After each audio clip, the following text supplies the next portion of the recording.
Bien, vamos a comenzar. Buenos días a todos. Mi nombre es Arturo Pastrana, CEO de IMBS, International Maritime Business School, primera escuela de negocios online marítima y portuaria de habla hispana con más de 10 años de experiencia por donde han pasado más de 4.500 alumnos de 30 países diferentes. Estamos muy contentos de presentar este webinar sobre peculiaridades del transporte de pasajeros por vía marítima. En especial, queremos dar las gracias a Goñi y compañía abogados, al Instituto Iberoamericano de Derecho Marítimo y a DK Abogados por su implicación y trabajo para que este webinar se pueda desarrollar en el día de hoy. También, por supuesto, queremos dar las gracias por su colaboración al diario digital Actualidad Marítima y Portuaria. Como detalle, ahora mismo tenemos asistentes de 18 países diferentes que son ahora mismo Argentina, Bolivia, Colombia, Ecuador, España, Estados Unidos, Ghana, Guatemala, Guinea Ecuatorial, Honduras, Mauritania, México, Panamá, Paraguay, Perú, República Dominicana, Uruguay y Venezuela. Recordarles 5 cosas sobre este webinar. Lo estamos grabando, por tanto se colgará en nuestro canal de YouTube a partir de este fin de semana. También se colgará en formato podcast en el canal del periódico Actualidad Marítima y Portuaria, disponible en Spotify. Las preguntas que quieran hacer a nuestra ponente de hoy, les invitamos a irlas colocando por aquí en el chat y al final iremos realizando el turno de preguntas. Todos los participantes de este webinar que así lo soliciten recibirán un certificado online de asistencia. Y por último, recordamos que hemos puesto en el chat de este webinar todas las redes sociales de IMBS para que puedan seguirnos, mencionarnos y compartir su experiencia con nosotros. Estaremos encantados de ver sus comentarios. Bien, sin más dilación, le cedo la palabra a Carmen Codes Cid.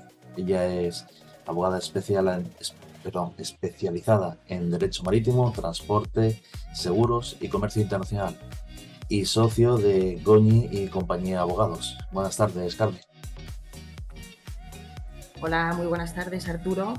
En primer lugar, quiero dar las gracias al IMBS por la oportunidad que nos ha brindado de participar en este seminario de un tema tan interesante como es el transporte de pasajeros por vía marítima. También quiero agradecer la presencia de todos los asistentes y la verdad que estoy impresionada con la cantidad de países, de asistentes de distintos países que constan inscritos. Y bueno, pues os doy las gracias personalmente. Como bien dice el título del seminario, es el transporte internacional de pasajeros por mar. Por tanto, voy a darle una visión de acuerdo con la normativa internacional, aunque inevitablemente me referiré a la normativa española y también en particular a la normativa europea que nos rige en esta materia. Para comenzar, le voy a pedir a Arturo que me comparta la presentación porque tecnológicamente hablando estoy todavía un poco atrasada y si no he sido capaz de subir yo la presentación, entonces le voy a molestar a Arturo Pastrana para que él me ayude con la presentación. Antes de comenzar con la materia, quiero presentaros un poco un resumen de lo que va a ser mi exposición, al final de la cual tendremos un turno más que para preguntas, que también, por supuesto, pero sí que me gustaría pues que se abriera un poquito de debate, que es lo que hace más interesante todo este tipo de webinars. Haremos una pequeña introducción hablando del concepto del contrato de pasaje y cuál es la normativa que se aplica. Trataremos también sobre las distintas modalidades de transporte de pasajeros por vía marítima, a modo informativo meramente. Hablaremos de cuáles son las partes en el contrato de pasaje, para pasar a continuación a hablar sobre las obligaciones de las partes, los derechos del pasajero y, por contra, la responsabilidad del porteador, así como aseguramiento, y finalizaremos con distintos supuestos prácticos. Siguiente, por favor. Para empezar a ponernos en materia, debemos saber qué se entiende por contrato de pasaje. El contrato de pasaje, contrato de transporte de viajeros por mar, es aquel contrato en virtud del cual el porteador se obliga, a cambio de un precio, a trasladar por vía marítima de un lugar a otro de modo seguro a un pasajero y eventualmente también a su equipaje. Esta es una definición extraída pues, de las distintas normas que tanto a nivel nacional como internacional regulan el contrato de pasaje. Os llamo la atención sobre el hecho de que es una definición de lo que es el contrato de pasaje. El transporte de viajeros por mar, como veremos más adelante, pues también abarca supuestos en los que no hay propiamente un contrato de pasaje. Pero sí me parece interesante destacar el concepto de contrato de pasaje porque, como veremos, bueno, pues todo esto nos va a dar pie a los siguientes apartados en cuanto a obligaciones, responsabilidades, etcétera, etcétera. Pasamos a la siguiente, por favor. Bueno, como decía antes, no siempre que hay un transporte hay un contrato de pasaje. De hecho, la normativa generalmente excluye algunos supuestos, como por ejemplo cuando se habla de el transporte amistoso. Este término de transporte amistoso se refiere, por ejemplo, cuando nos vamos a pescar en el barco de un amigo que nos invita a pescar, o simplemente vamos a dar un paseo en un barco de un amigo, un yate, un velero, un catamarán, de forma totalmente gratuita. O, por ejemplo, cuando se organiza alguna procesión marítima o algún evento marítimo en el que se invita a determinadas personas a que se unan a un trayecto en barco. En esos casos se puede hablar de que hay un transporte, pero no hay un contrato de pasaje como tal. Obviamente tampoco existe un contrato de pasaje cuando nos encontramos ante un supuesto de pasajeros que se embarcan clandestinamente en un barco, que es lo que se conoce como polizones. No quiere decir que los polizones no tengan ningún derecho. Evidentemente se han subido de forma ilegal o clandestina en un barco, pero eso no les priva de otros derechos que, bueno, obviamente que como persona le corresponden sin lugar a dudas, pero nunca podrán reclamar nada en virtud de un contrato de pasaje, sino que las reclamaciones que puedan realizar todos estos sujetos en ambos supuestos quedarán fuera de lo que es el contrato de pasaje. En la siguiente diapositiva, por favor, vamos a ver, he puesto un pequeño esquema de cuál es la normativa aplicable.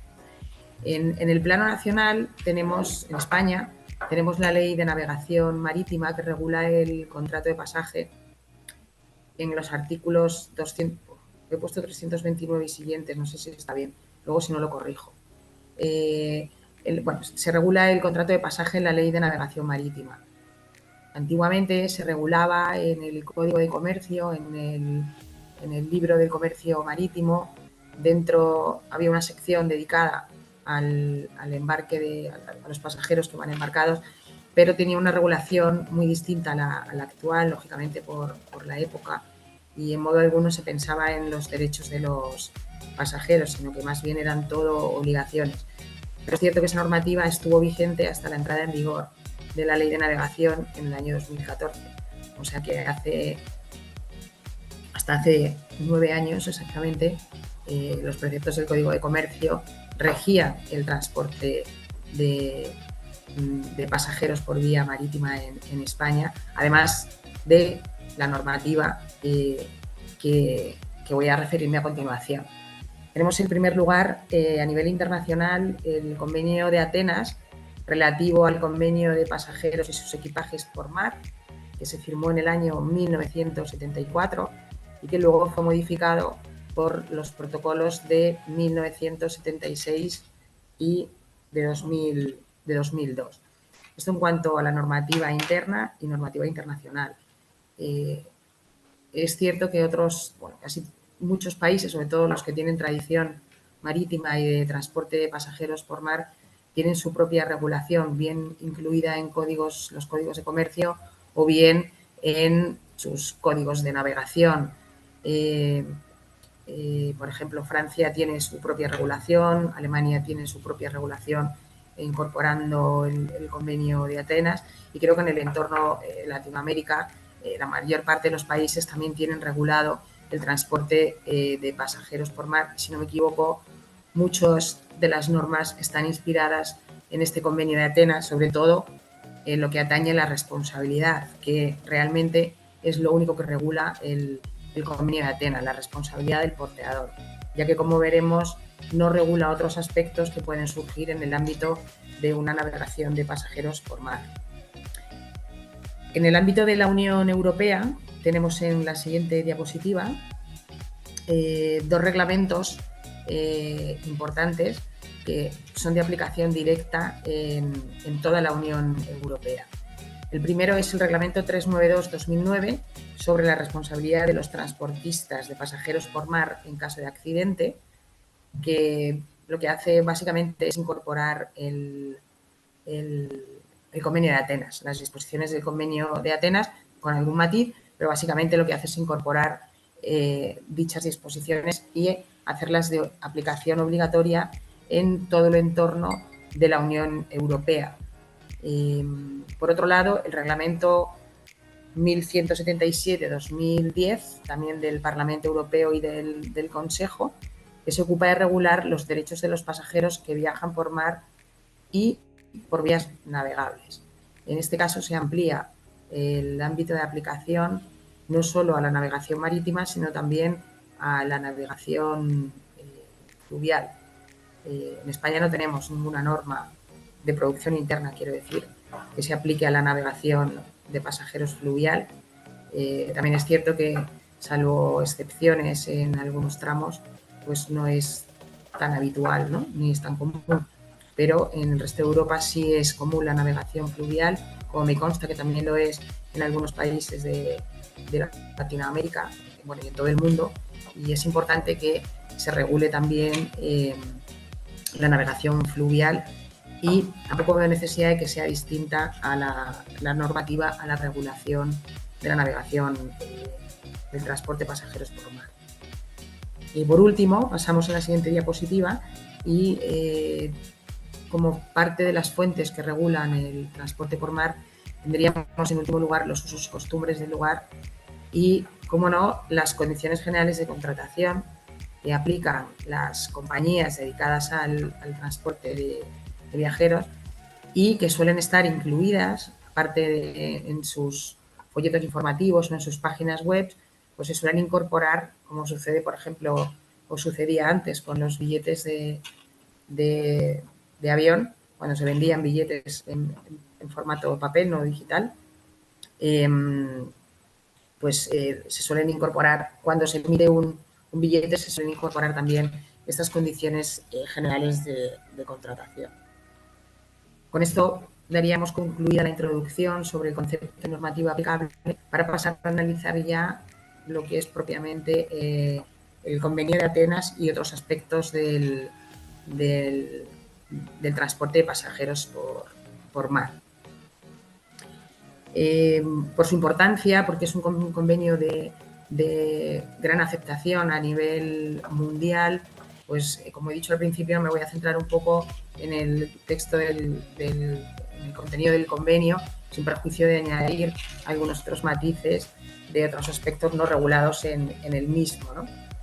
El convenio regula básicamente la responsabilidad del porteador en el transporte internacional de pasajeros por mar, y será de aplicación obligatoria siempre que concurra uno de los siguientes supuestos. En primer lugar, o bien que el buque tenga bandera de un estado parte o esté registrado en un estado que sea parte del convenio, o bien que el contrato de transporte se haya concertado en un estado parte en el convenio, o bien que el contrato incluya un transporte cuyo lugar de partida o de destino esté situado en un estado parte. Este sería el ámbito de aplicación del convenio de Atenas. En España, ¿qué sucede? Bueno, pues que la Ley de Navegación Marítima determina la aplicación de este convenio a todo el transporte de pasajeros por mar, sea o no de carácter internacional, o sea que el transporte nacional de cabotaje de pasajeros por mar también está sometido al convenio de Atenas, ¿de acuerdo? En la siguiente diapositiva vamos a ver cuáles son las partes del contrato de pasaje. Y aquí, bueno, pues no hay que comerse mucho la cabeza. Las partes son, digamos que hay dos bloques. Por un lado, la parte del que transporta y por otro lado, la parte del pasaje. Pero bueno, aquí sí que me gustaría diferenciar por el lado del porteador. Luego veremos la definición de transportista o porteador que nos da el convenio de Atenas. Es importante la diferencia entre el porteador contractual y el porteador efectivo o transportista ejecutor, como se llama en el convenio de Atenas. El contractual es aquel que contrata el transporte y que se obliga a realizar el transporte frente a la otra parte, y el transportista efectivo o ejecutor es el que físicamente, materialmente, de forma efectiva, realiza todo o una parte del trayecto marítimo.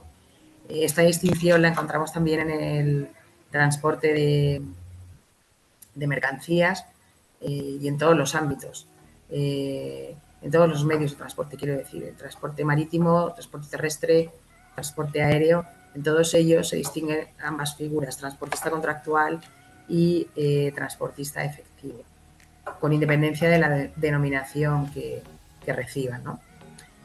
Del otro lado, del lado del que realiza el viaje, tenemos el pasajero.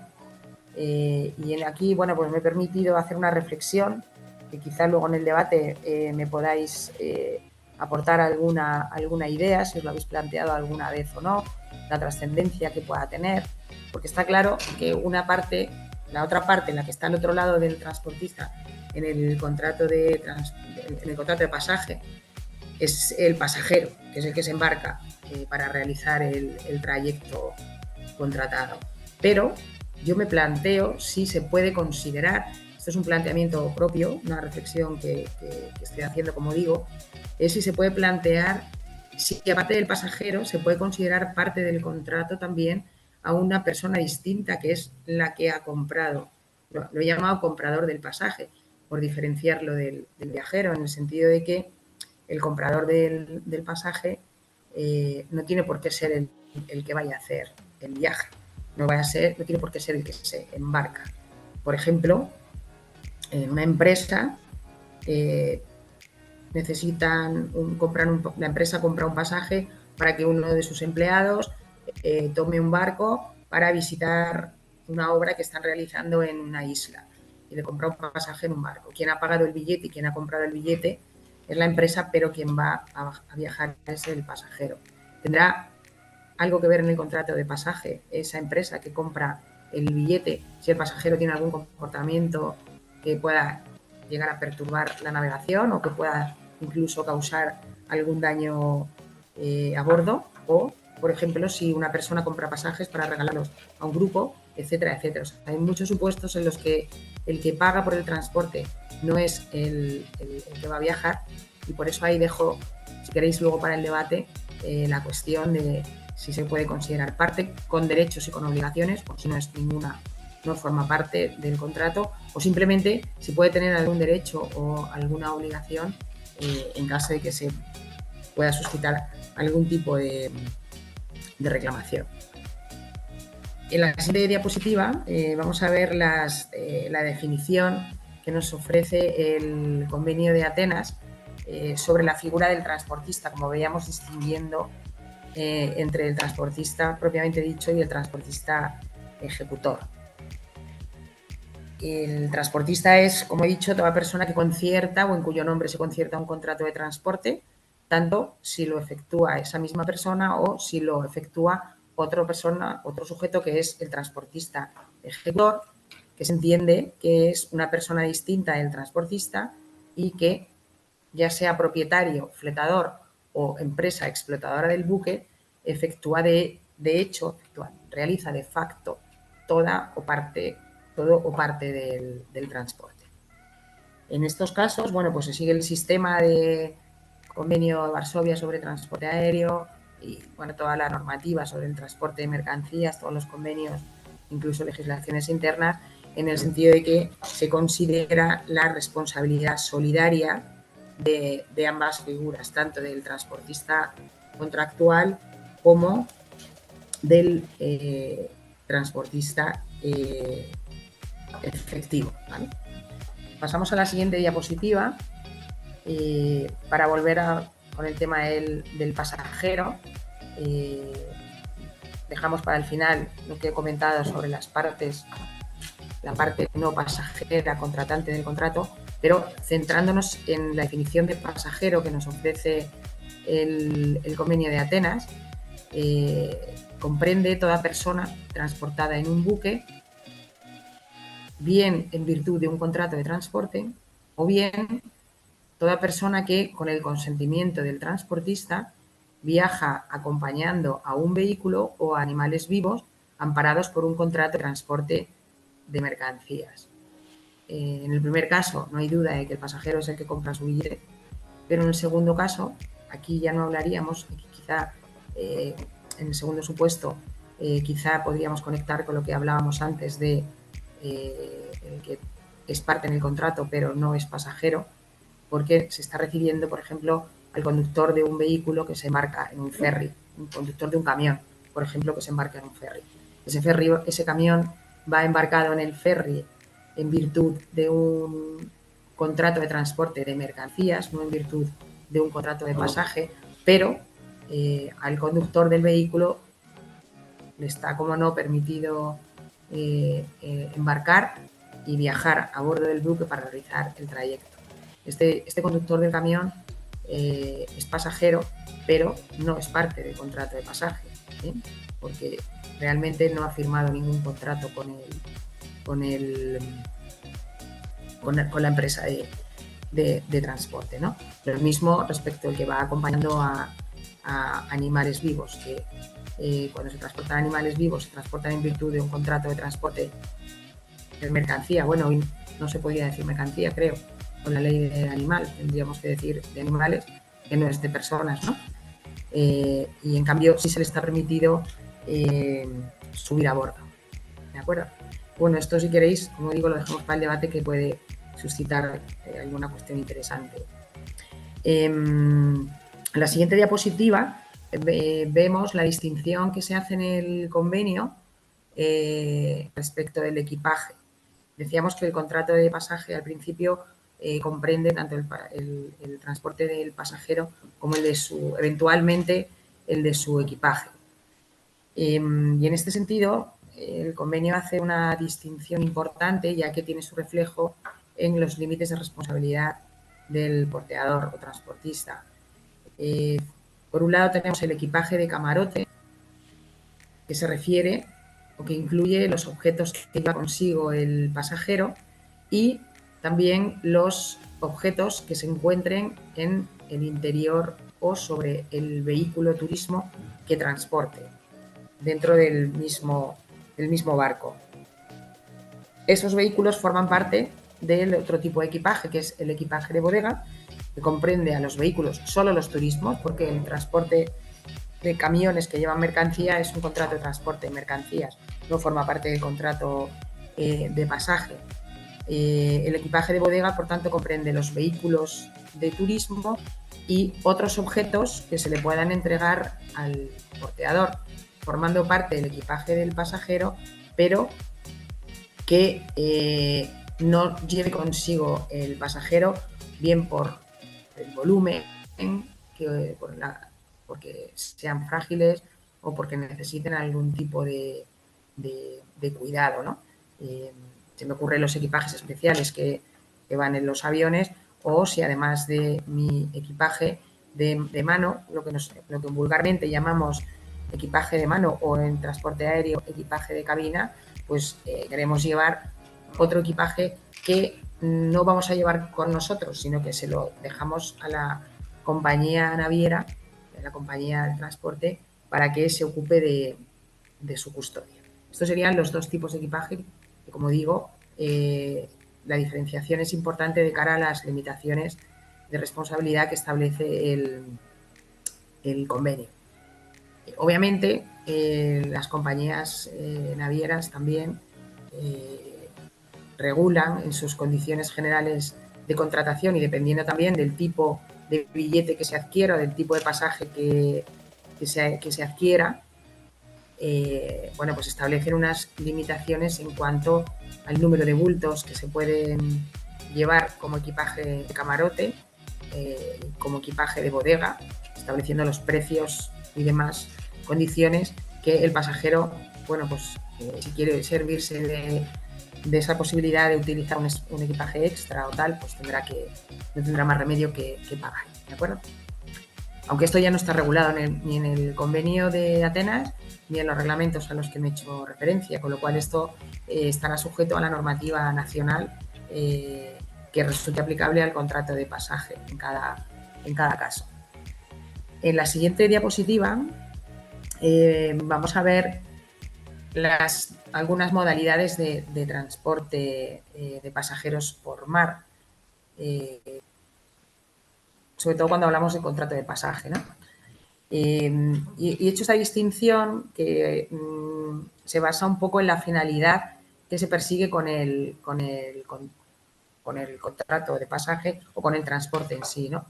En primer lugar, tendríamos aquellos supuestos en los que la finalidad primordial es el transporte entendido como el desplazamiento, cuando se utiliza el barco como medio de transporte para que el pasajero se pueda trasladar de un lugar a otro. Y en este caso, bueno, pues tenemos los transbordadores que solo aceptan pasajeros, que generalmente casi siempre son de línea regular, tienen mismas rutas, mismas frecuencias diarias, horarios, semanales, etcétera. Y tenemos también los ferries o los buques los barcos de carga rodada que también suelen ser de línea regular, cubren los mismos trayectos y con horarios y frecuencias fijos y que además de pasaje admiten vehículos, no solamente automóviles, turismo, sino que también muchos de ellos admiten lo que se denomina carga rodada, es decir, transporte de mercancías, camiones y otro tipo de mercancías, ¿no? Por otro lado, tenemos el transporte por mar, cuya finalidad fundamental no es en sí misma o no solo es el transporte, es entendido como el desplazamiento por mar de un lugar a otro, sino que se persigue también una actividad de ocio. Y en este caso, bueno, pues tenemos, como no, los barcos dedicados al turismo de cruceros,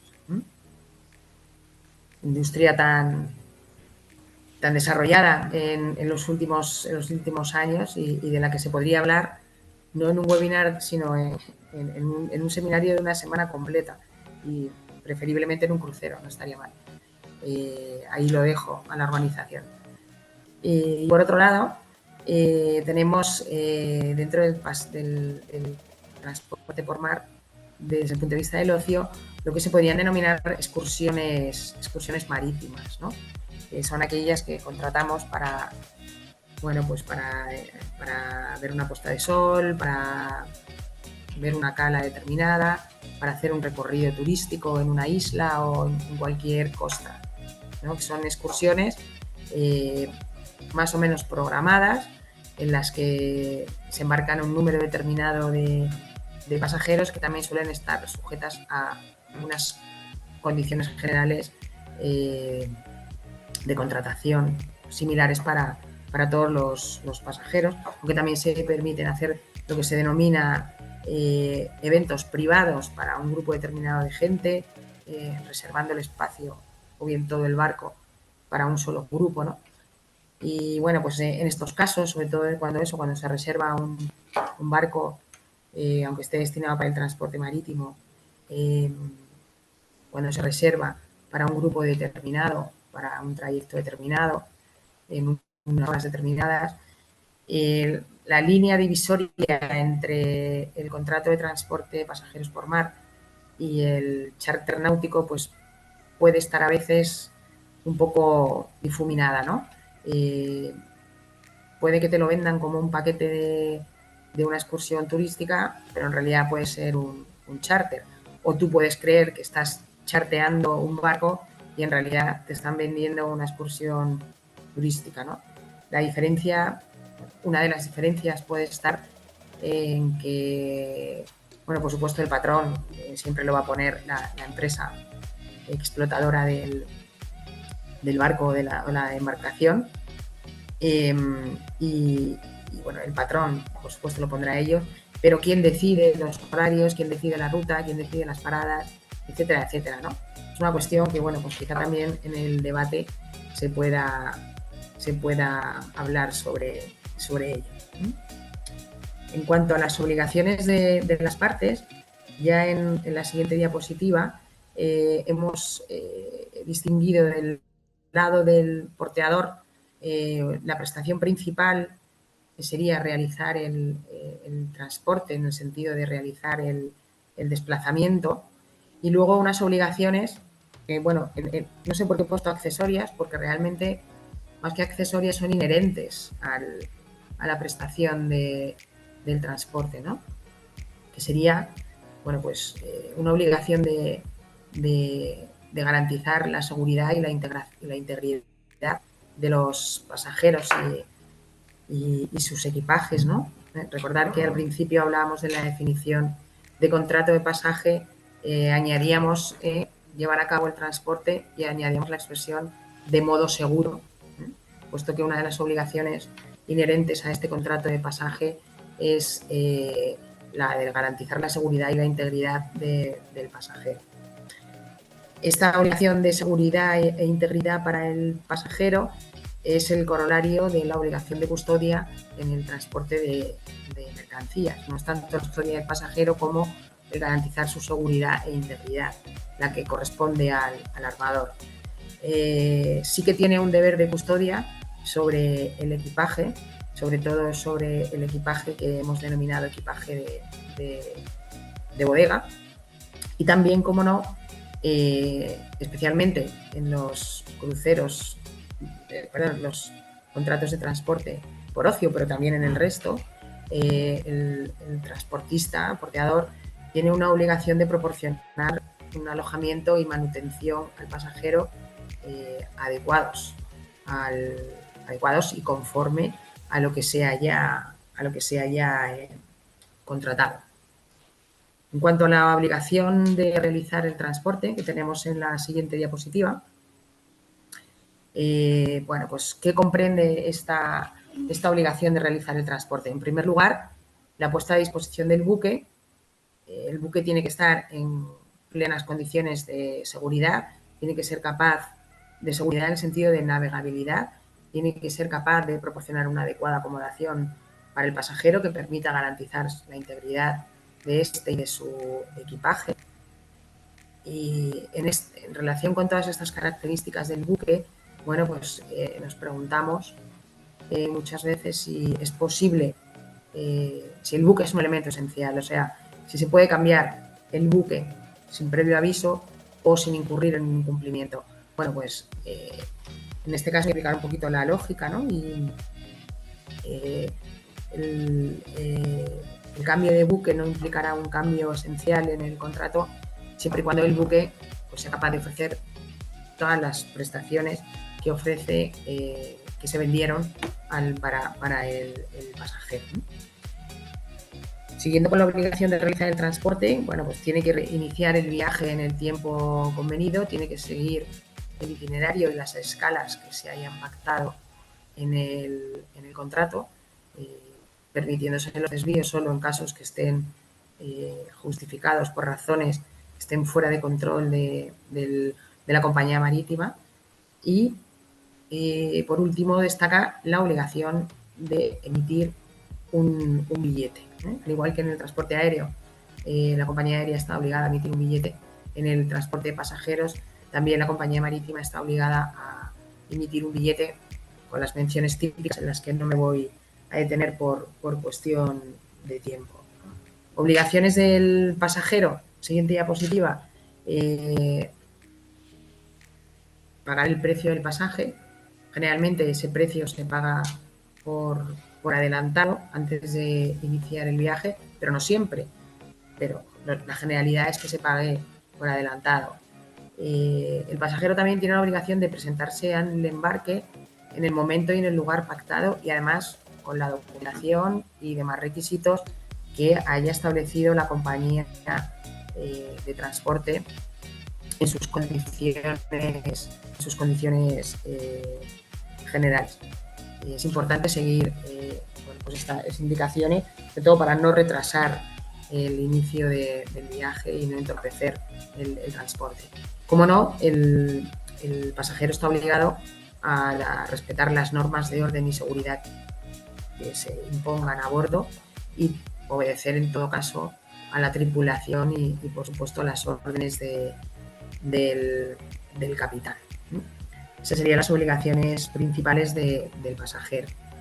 En cuanto a los derechos del pasajero, están regulados, como he dicho antes, en el reglamento 1170-2010, que se aplica en toda la Unión Europea y que me parece interesante, aunque este seminario tenga un ámbito más allá de la Unión Europea, sino que tenga un carácter internacional, porque son todo derechos, primero, que son muy coherentes con las normativas que imperan en el transporte aéreo de pasaje, y por otro lado, bueno, pues la mayoría son derechos que hoy en día pues tienen toda la lógica, ¿no? Son toda la lógica en cuanto a la dinámica del desenvolvimiento normal de un contrato celebrado con un pasajero. No olvidemos que el pasajero generalmente será un consumidor. Entonces, bueno, pues es toda normativa que está muy acorde con las normas que regulan los derechos de los consumidores. Con carácter general, los derechos de los pasajeros, bueno, pues en primer lugar, derecho a que se le expida un billete o un documento similar que le acredite como pasajero. El reglamento reconoce de forma expresa la no discriminación de los pasajeros por ninguna razón. No discriminación, y esto es una prohibición absoluta y total. Establece también para los pasajeros que tienen alguna discapacidad o tienen movilidad reducida, pues se establece un derecho a la accesibilidad dentro de las posibilidades del barco y del trayecto en sí, ¿no? Estos derechos para garantizar la accesibilidad incluyen la información que se debe proporcionar, es decir, tienen que tener una información adecuada de qué comprende los derechos para personas con movilidad reducida o con algún tipo de discapacidad, y asistencia gratuita. Y estos derechos de información son muy importantes porque muchas veces la persona que tiene alguna discapacidad no se atreve a emprender un viaje porque no sabe qué tipo de asistencia va a recibir o ni siquiera qué tipo de asistencia tiene derecho a recibir, ni siquiera cómo acceder a esa asistencia. Por tanto, el derecho de información es importante. El derecho de información no solo para personas de movilidad reducida, que insisto, es destacado en el reglamento, sino que el pasajero también tiene derecho a ser informado durante todo el viaje, pues de todos los aspectos relevantes del trayecto y sobre todo tener información también sobre los derechos del pasajero. Siempre que hay un accidente o una catástrofe o bueno, hay que ponerse lo peor, o una incidencia importante en un transporte, una de las quejas mayores de los pasajeros es la falta de información.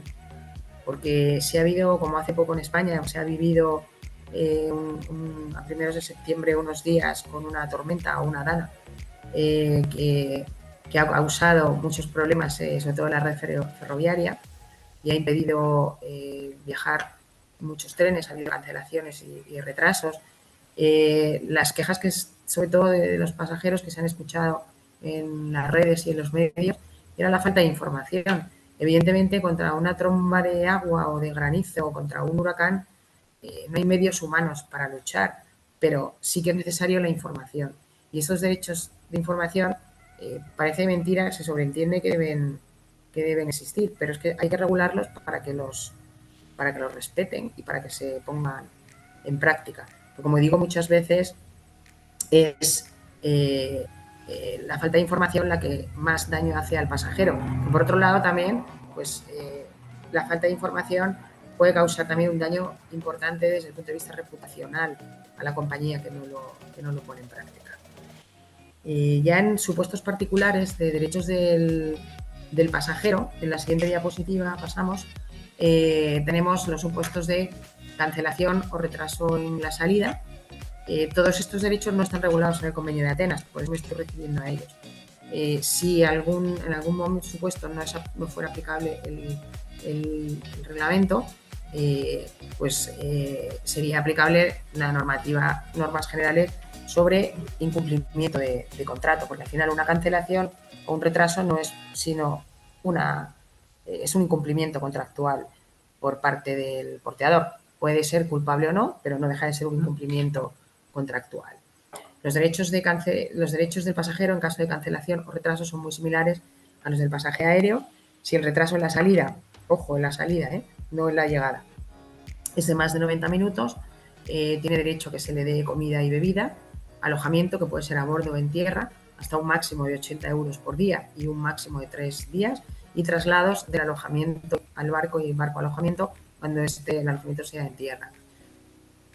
Y en tercer lugar, tiene derecho también el pasajero a una de estas dos alternativas, o bien a que se le proporcione otro medio de transporte hasta destino lo antes posible, o bien al reembolso del precio del billete en plazo de 7 días o con un bono canjeable si el pasajero está de acuerdo. Los supuestos de retraso de llegada tenemos resumidos en la siguiente diapositiva. Voy a correr un poco porque veo que no me va a dar tiempo. El retraso en la llegada solamente implica una devolución de un 25 o de un 50% del precio del billete en función de la duración del trayecto y del tiempo de lo que haya durado el retraso. Como excepciones, vemos en la siguiente diapositiva a derechos del pasajero, los billetes abiertos. Cuando compramos un billete con la vuelta cerrada, hasta que no tengamos cerrado el billete, pues no tenemos ningún derecho por cancelación o retraso, salvo los que tienen abonos para viajar de forma regular.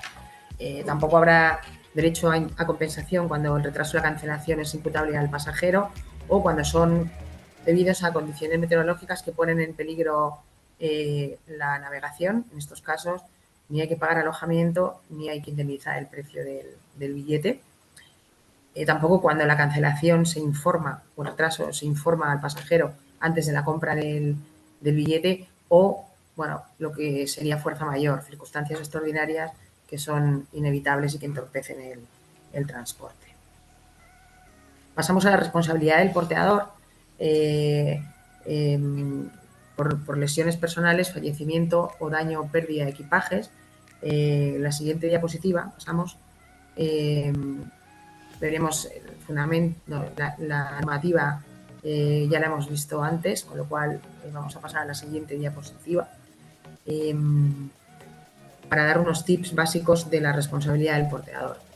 Hay una tendencia a la responsabilidad objetiva, al igual que ocurre en el transporte aéreo.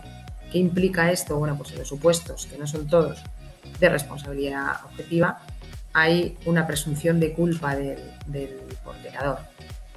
El sistema de Atenas, que es el que recoge nuestro sistema español, este sistema de responsabilidad objetiva se establece por tramos o por estratos, hasta una determinada cantidad y por unos determinados supuestos.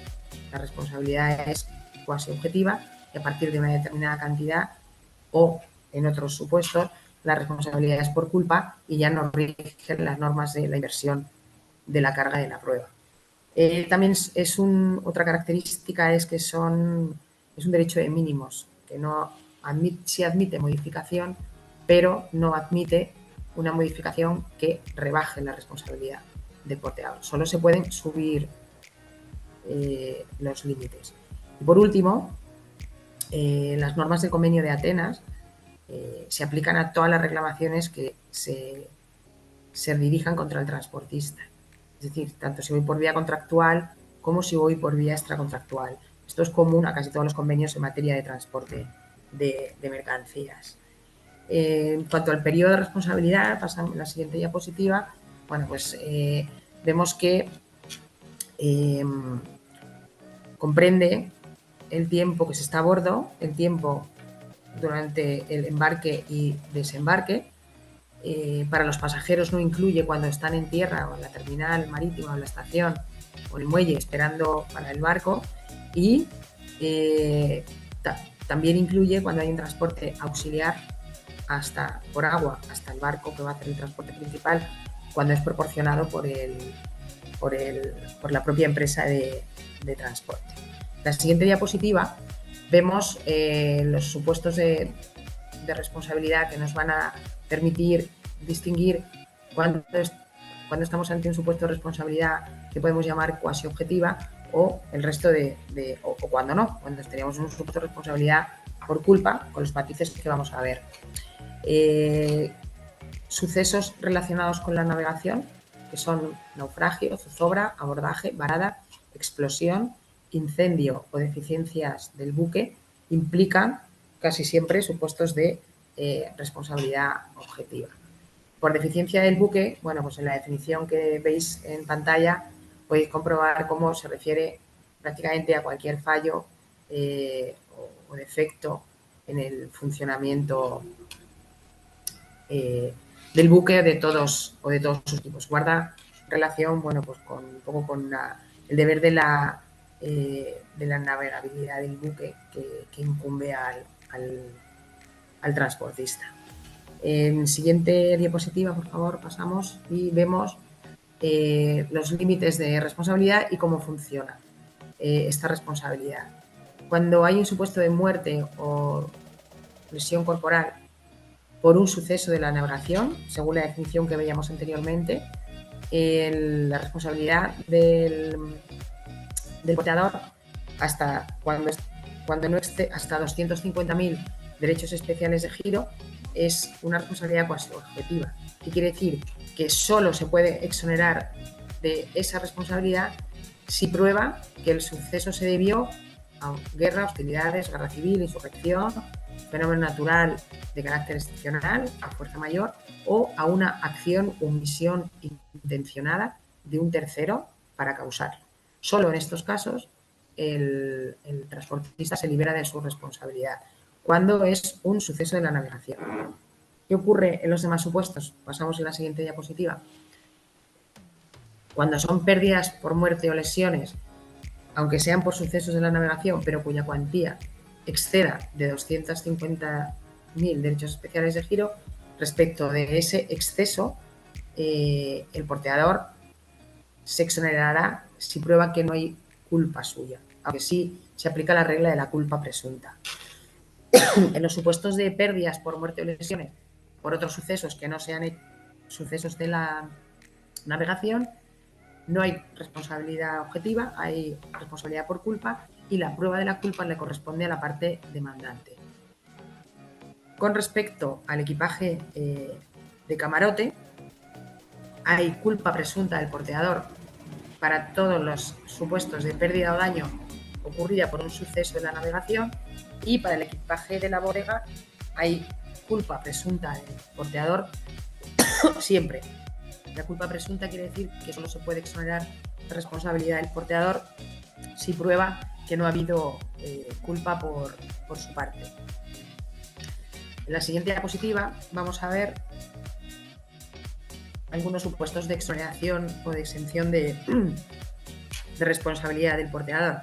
Primero, para objetos de valor, que solamente habrá responsabilidad cuando se hayan declarado y se hayan aceptado expresamente por el porteador, y en los supuestos de culpa del pasajero. En estos casos, la responsabilidad, cuando haya culpa de la víctima, ¿no? Pues solemos decir en materia de accidentes de tráfico, pues podrá llegarse a la exoneración total de la culpa o a su atenuación en función del grado de culpa del pasajero. Perdón. Pasamos a la siguiente diapositiva para ver cuáles son los límites de responsabilidad y son por daños personales 400.000 derechos especiales de giro, por equipaje de camarote 2.250, vehículos y objetos en su interior 12.700 y resto de equipaje 3.335. Se pueden pactar límites superiores pero no inferiores y el porteador no podrá beneficiarse de estos límites de responsabilidad cuando el daño o la pérdida sean debidos a un acto u omisión del transportista o sus agentes realizado con la intención de causar daño o temerariamente y a sabiendas de que probablemente se causaría el daño. Es el llamado dolo civil o dolo eventual que impera el resto de convenios. Y ya para terminar, quería referirme, siguiente diapositiva, los seguros que existen en el ámbito del transporte de pasajeros por mar. En primer lugar, el convenio de Bruselas, perdón, el convenio de Atenas establece un seguro obligatorio para buques que transporten hasta más de 12 pasajeros y es un mínimo de 250.000 derechos especiales de giro de cobertura por pasajero. Es obligatorio llevar un certificado a bordo que acredite la existencia de ese seguro para poder ejercer la actividad de transportista de pasajeros por mar en el ámbito de la Unión Europea, en España también. Y una peculiaridad del reglamento es que se establece la acción directa contra el asegurador del perjudicado. El pasajero que sufra un perjuicio tiene acción directa para exigir esta responsabilidad de la compañía aseguradora del barco. Lo cual, choca frontalmente con la regla que todos conocéis, pay to be paid, que aplican los clubs de P&I, ¿no? Por tanto, un seguro de P&I, si el P&I tiene esta regla, pues no está conforme con el convenio de Atenas, o tendría que hacer una extensión a esa regla de pay to be paid para que pudiera darse validez. Ya para terminar, en España existe también otro seguro, que es el seguro obligatorio de viajeros, que es para todos los medios de transporte colectivo de carácter público, no solo para los pasajeros por mar, sino para viajeros de autobús, en tren, en cualquier medio de transporte, ¿no? Y bueno, es un seguro en el que el tomador es la empresa de transporte, pero el asegurado es el propio pasajero. No es un seguro de responsabilidad civil, sino que es un seguro de daños, un seguro de accidentes, mejor dicho. Con lo cual, bueno, aunque se da mucho en accidentes de tráfico, en vehículos de transporte público, en autobuses, etcétera, es compatible también con el seguro de responsabilidad civil del causante del accidente, ¿no?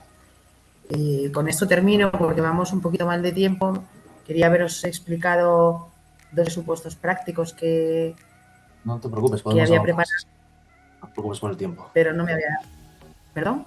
No te preocupes por el tiempo, podemos continuar, no hay problema. Ah, vale. Pues nada, simplemente, perdonad que he corrido un poquito al final. Quería hablaros de tres ejemplos de supuestos prácticos, ¿no? De accidentes de navegación, o dos, vamos, porque dos son muy parecidos, para que veáis cómo han resuelto los tribunales estos supuestos. Nos ha quedado ver todo el tema de la ley aplicable al contrato, no en cuanto a ley nacional aplicable y jurisdicción, pero bueno, eso es un tema más jurídico que quizá escape del ámbito de este webinar, tampoco estaba preparado. El primer supuesto práctico, ya pasamos a la siguiente diapositiva, por favor, sería el naufragio del Costa Concordia, que seguramente muchos lo habéis oído e incluso a lo mejor hasta conocéis a alguien que viajara en ese crucero. Era un crucero que salía por el Mediterráneo, y en la costa italiana, bueno, pues hubo un accidente por una maniobra que fue calificada de bastante imprudente por parte del capitán o de la tripulación, y bueno, pues provocó que el barco encallara y estuvo volcado sobre un costado durante varios días. Hubo que evacuar la tripulación. En fin, fue un desastre material. Afortunadamente no, lamentablemente hubo víctimas, aunque fueron pocas. En España se constituyó una asociación de afectados por el Costa Concordia, que interpuso una demanda contra la empresa Costa Crociere, que era la naviera que explotaba el barco. Eran en total 22 pasajeros que sufrieron lesiones de distinta magnitud, y reclamaron indemnización contra la compañía Costa Crociere. Como un tema de la jurisdicción no lo he dicho, que no lo voy a tocar, pues me olvido. El juzgado de primera instancia número 63 de Madrid resolvió condenando a la empresa Costa Crociere a pagar 2.250 derechos especiales de giro en concepto de equipaje a cada pasajero y 15.000 euros a cada pasajero por lo que calificó de daños físicos, psíquicos y morales. Daños físicos incluiría las lesiones. Aquí el juez lo que hizo fue, bueno, pues una cantidad fija por lesiones corporales, lo que decimos en inglés personal injury, y por daño moral. Siguiente diapositiva, por favor. La sentencia fue revocada por la Audiencia Provincial, que estimó en parte los recursos que se interpusieron contra ella, y lo que hizo fue concretar las indemnizaciones por daño corporal a las cantidades que se habían tasado en los informes médicos de cada pasajero, de acuerdo con el baremo por accidentes de tráfico que rige en España para los accidentes de tráfico entendido como accidente de coche, ¿no? Es un baremo que, bueno, pues puntúa cada tipo de lesión y le asigna una cantidad de dinero. Y, bueno, pues en este caso aplicó ese baremo a este accidente, aunque el baremo está diseñado para los accidentes de tráfico. Como indemnización para equipaje, fijó la cantidad de 954 euros, que es el límite que establecía el Convenio de Atenas de 1974, porque entendió que no era aplicable todavía el protocolo de 2002, y como indemnización de daños morales por la zozobra, ansiedad, angustia y el enorme estrés vivido durante la noche del 13 de enero de 2012 en aguas italianas, mientras esperaba a que todo el pasaje fuera rescatado, les da una cantidad de 12.000 euros. Lo destacable de la sentencia, bueno, es que aplica el convenio del 74 en lugar del protocolo del 2002, porque justo ocurrió en el año 2012, que era el plazo máximo en virtud del cual el reglamento era el plazo máximo para la entrada en vigor del reglamento al que hemos hecho referencia anteriormente de la Unión Europea, el 392 del 2009. Por otro lado, que para calcular el daño corporal, las lesiones y las secuelas como tal, pues aplica el baremo de tráfico. Esta sentencia fue recurrida en el Tribunal Supremo. El Tribunal Supremo no admitió el recurso, bueno, por razones diversas, ¿no? Fundamentalmente de forma, y por tanto quedó firme, y es un poco un ejemplo de cómo pueden resolver los tribunales españoles este tipo de sucesos. El siguiente supuesto que os quería comentar es un caso sencillo, más sencillo porque no es un accidente en el que hay multitud de pasajeros, sino que es la reclamación de un solo pasajero, en este caso, y es el caso Asalama, aunque fue también un naufragio de un barco que ocurrió en un trayecto entre Marruecos y la isla de Fuerteventura. en mayo del año 2013. Aquí sí que se aplica el convenio de Atenas en su versión de protocolo del 2002, pero lo destacable de esta sentencia es que los pasajeros reclamaban, el pasajero en concreto reclamaba daños por equipaje de camarote y la compañía, en este caso, no tenía un camarote asignado porque viajaba en una sala general de asientos del buque. El trayecto no sé cuántas horas eran, pero no sé si te incluía pernocta o no, no recuerdo, pero no tenía un camarote como tal. Y la compañía defendió que como el equipaje no estaba en un camarote, pues no era camarote. Y al final la sentencia lo que hace es que interpreta el concepto de equipaje de camarote como equivalente al equipaje de mano, que es, si os acordáis lo que hemos visto al principio, como se define en el convenio de Atenas, que es el equipaje que el pasajero lleva consigo, aunque no esté propiamente en un camarote. Por otro lado, la sentencia tiene un dato importante en cuanto a la calificación del daño moral. Veíamos en el convenio de Atenas el tipo de daños que se prevé que se indemnice es por lesiones, por muerte y por daño al equipaje. Pero no habla de daño moral, ni lo incluye ni lo excluye, simplemente no lo menciona. Y esta sentencia, la pasajera en cuestión reclamaba una cantidad por daño moral. Lo que nos dice es que el convenio no se refiere expresamente al daño moral, pero tampoco lo excluye ni establece, tampoco lo excluye ni establece que se considera incluido en las indemnizaciones por daños y lesiones.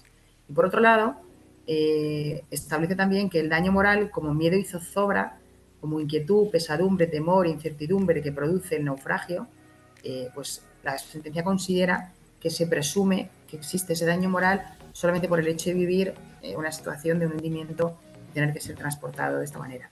Aunque en este caso, fijaros que el daño moral lo cifra en 1.000 euros, cuando en la sentencia del Concordia lo habría cifrado la Audiencia Provincial en 12.000 euros.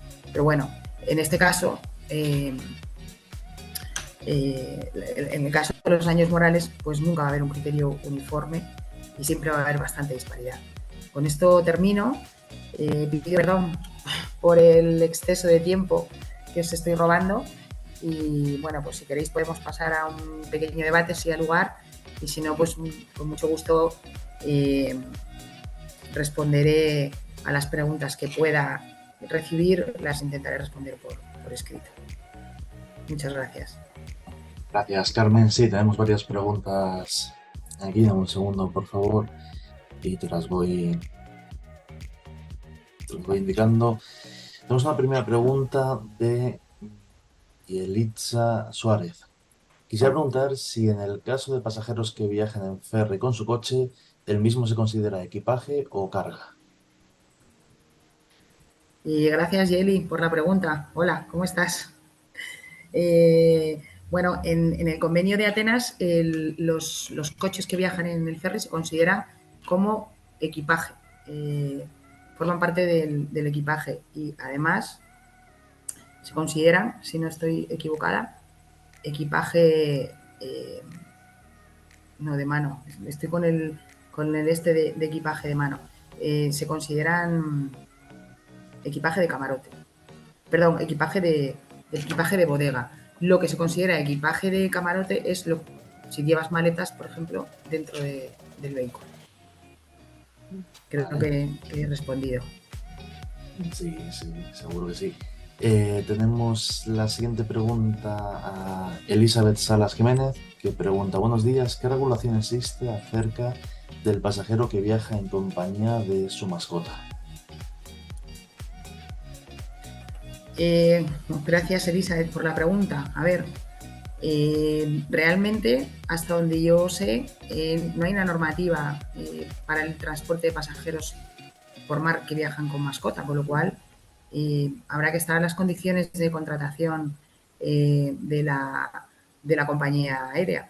Entiendo, lo que pasa es que esto es un tema muy sensible y no quiero meterme en un terreno que no domino, como es el tema de la protección de los animales, especialmente de lo que llamamos mascotas o animales de compañía, porque en España hubo una modificación reciente del Código Civil en cuanto a la conceptuación de los animales. Antes había personas y cosas y los animales pues eran más bien cosas y ahora son como otra categoría diferente para para algunas cosas, ¿no?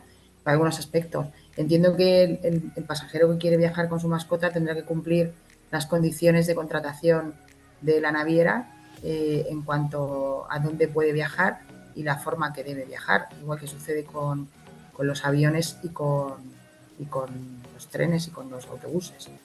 Supongo que dependiendo del tamaño y de las necesidades que tenga la mascota, pues el animal viajará en compañía del propio pasajero o tendrá que ir en bodega. Entonces será tratado pues, como equipaje.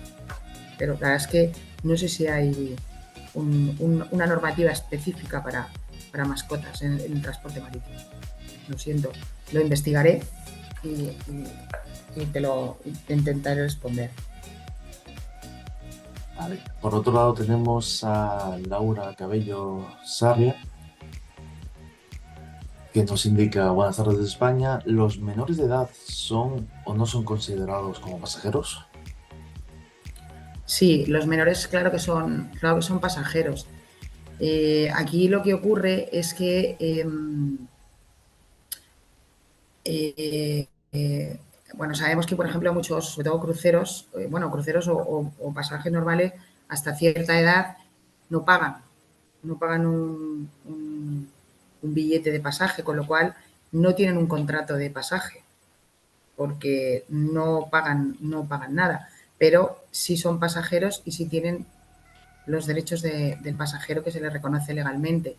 Es un poco lo que comentaba al principio de quién es parte en el contrato y quién no, pero desde luego sí tiene la condición de pasajero. Otra cosa es que no pueda viajar solo, que tenga que viajar en compañía de alguien que sea responsable de él, bueno, incluso que esté autorizado por los que ostenten la patria potestad, pero sí que tienen la condición de pasajeros. No sé si con eso respondo a la pregunta.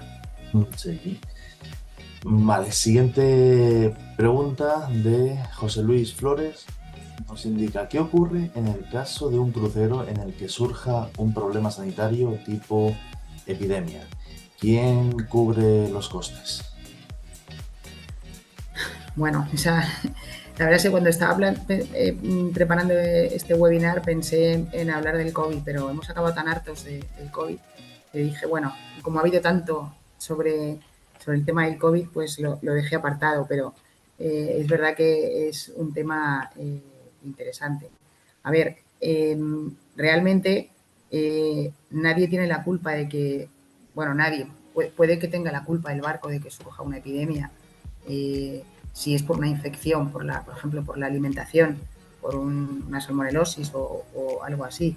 Pero lo que sí es cierto es que cuando hablo del barco, hablo de la naviera, de la empresa que explota el barco, está obligada a garantizar la seguridad y la integridad de todos los pasajeros.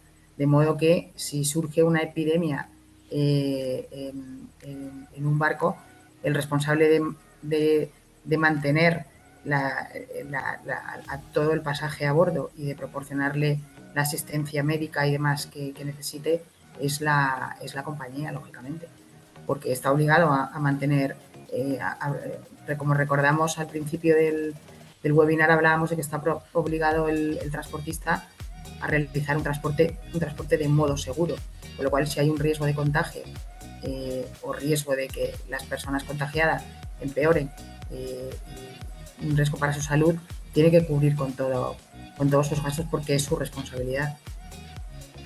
Claro. Vale. Al margen de que el origen de la epidemia, si en el origen puede haber o no culpa, pero incluso en el caso de que no haya culpa, si hay un pasajero que, por ejemplo, el COVID, ¿no? Cuando la época del COVID, con que un pasajero diera COVID, ya era obligación de la compañía aislarlo y mantener el aislamiento necesario para evitar el contagio. O sea, poner todos los medios necesarios y, por supuesto, correr con los gastos que el contagio al resto de pasajeros le haya podido ocasionar. Vale. La siguiente pregunta que tenemos es de Agustín Luis Hernández Pozuelo, que nos indica, en el caso de que un buque se dañe por un accidente, ¿el pasajero tendría derechos extras? Derechos extras. Bueno, el pasajero tendría el derecho a todo lo que hemos dicho antes, ¿no? A alimentación, a comida, bebida, alojamiento con los límites de 80 euros por día y un máximo de 3 días. Y luego, bueno, pues a mantener, o sea, bueno, depende de dónde ocurre el accidente, claro, tendrán que llevarle a destino o llevarle al puerto de origen, en cuyo caso estaríamos en un supuesto de cancelación del viaje, pero sí, claro, tiene todos los derechos. Luego, salvo que concurra alguna de las excepciones, ¿no? Como el caso de que sea culpa del pasajero, que un supuesto un accidente es difícil que concurra, o un accidente causado por los supuestos de guerra, rebelión, etcétera, que veíamos al principio, o un supuesto causado por alguien con la intención de causar un daño, ¿no? Pero si tiene derecho, en caso de accidente, tiene todos los derechos, claro. Que veíamos el reglamento. Vale, y vamos ya con la última pregunta. Tenemos alguna pregunta más, pero ya nos quedamos sin tiempo. Entonces, a los demás asistentes les invitaremos a hacer las preguntas por email, que nos lo hagan llegar y te las haremos llegar, Carmen, las preguntas. Pero vamos con la última pregunta que tenemos aquí. Es de Iván Saavedra. Nos indica, ¿es compatible recibir indemnización tanto por el seguro obligatorio del Convenio de Atenas, tanto por el seguro obligatorio de pasajeros, tanto como por el seguro obligatorio de pasajeros? Bien, claro, en España, como he dicho al final muy rápidamente, hay un seguro obligatorio de viajeros, que sería un seguro obligatorio de todo pasajero que embarca en un medio de transporte público. Este seguro, a mi modo de ver, a diferencia del seguro obligatorio del Convenio de Atenas, es un seguro de accidentes, ¿no? ¿En qué se diferencia? Que el seguro del accidente en el seguro de accidentes es irrelevante cuál sea la causa del accidente, a menos que haya sido provocado por supuesto un suicidio o algo así por el propio pasajero. Pero es un seguro que, ocurrido el accidente, automáticamente devenga la indemnización que corresponde si hay lesiones, tal y como estén tasadas en ese seguro. En cambio, el seguro de responsabilidad civil obligatorio del Convenio de Atenas es el seguro que cubre la responsabilidad civil del armador cuando haya un acto que le sea imputable. Y desde mi punto de vista sí que son compatibles, porque son conceptos distintos. Uno es un seguro de responsabilidad civil y otro es un seguro de accidentes que cubriría lo que son daños propios. En España ha habido mucha jurisprudencia en materia de accidentes de circulación de vehículos a motor, autobuses, tráfico y demás, ¿no? Y este debate se ha suscitado con frecuencia y la tendencia mayoritaria es a decir que sí que son seguros compatibles, aunque hay alguna resolución de alguna audiencia provincial que ha dicho que no, que si se cobra un seguro no se cobra otro porque es un seguro de enriquecimiento, porque habría un enriquecimiento injusto.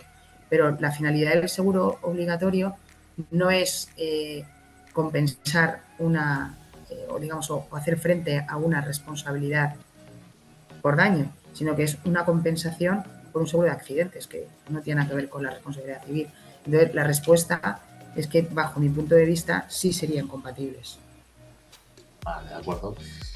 Pues muchas gracias por respondernos a las preguntas de los participantes que tenemos en este webinar. Lo dicho, el resto de preguntas que tenemos pendientes, ya nos quedamos sin tiempo para poder hacerlas. Entonces invitamos a los asistentes que nos las hagan llegar por email a nuestro email general de la compañía, info@imbs.edu.es, y se las haremos llegar a Carmen Codes para poder responderlas y que ninguna pregunta se quede en el aire. Bien, recordarles 4 cosas sobre este webinar. Lo hemos grabado, por tanto se colgará en nuestro canal de YouTube a partir de este fin de semana. Se colgará en formato podcast en el canal del periódico Autoridad Marítima y Portuaria, disponible en Spotify. Todos los participantes de este webinar que así lo soliciten recibirán un certificado online de asistencia y recordamos a todos que hemos puesto en el chat de este webinar todas las redes sociales de IMBS para que puedan seguirnos, mencionarnos y compartir su experiencia con nosotros. Estaremos encantados de ver sus comentarios. Nada más, simplemente, Carmen, ¿quieres dar unas palabras de despedida? Sí, pues nada, otra vez muchísimas gracias a todos por haber, primero por la organización, por haberme invitado como ponente en este seminario. La verdad es que he disfrutado mucho y me ha dado mucha pena no haber sido más breve en la exposición para permitir el debate, porque veo que se suscitaban muchas preguntas muy interesantes que podrían haber dado lugar a que se suscitaran cuestiones interesantes. Entonces, por tanto, bueno, pues os pido disculpas, pero sobre todo os agradezco muchísimo la atención y quedo a disposición del IMBS y de todos los asistentes para responder por escrito a todas las preguntas que me deseen formular. Muchas gracias y que pasen muy buen día. Gracias. Gracias, Carmen. Bien, para finalizar, quiero dar las gracias también a todos los asistentes en el día de hoy y, como no, en concreto a nuestra ponente Carmen Codestir por su ponencia en el día de hoy. También queremos dar las gracias a Goni y compañía abogados, al Instituto Iberoamericano de Derecho Marítimo y a DK Abogados por su implicación y trabajo para que este webinar se haya podido desarrollar el día de hoy. Por supuesto, también queremos dar las gracias por su colaboración al diario digital Actualidad Marítima y Portuaria. Nada más, esto es todo por hoy. Gracias a todos por vuestra asistencia. Un saludo.